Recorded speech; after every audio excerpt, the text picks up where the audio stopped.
Lihatlah wajah politik kita hari ini. Kekacauan, perebutan kursi, hingga pengkhianatan yang dianggap biasa. Kita bangga menyebutnya demokrasi.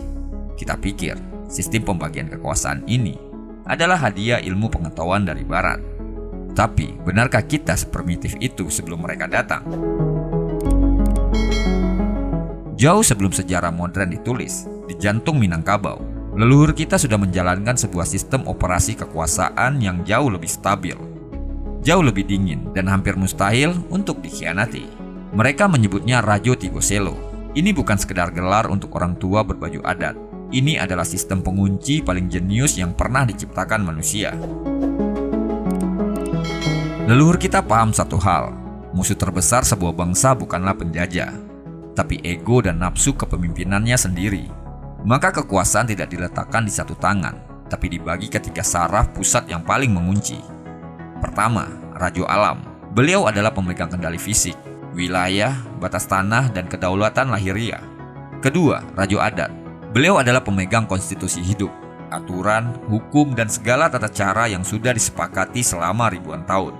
Ketiga, Rajo Ibadat. Beliau adalah pemegang validasi moral, saraf yang menghubungkan manusia dengan nilai ketuhanannya. Coba bayangkan logikanya. Di luar sana, seorang raja bisa gila dan menghancurkan negaranya hanya dalam 1 malam. Tapi di Minangkabau, itu mustahil. Jika Raja Alam ingin berbuat sewenang-wenang, ia akan terbentur oleh hukum Raja Adat. Jika Raja Adat mencoba mengubah aturan demi kepentingan pribadi, ia akan diputus oleh fatwa Raja Ibadat.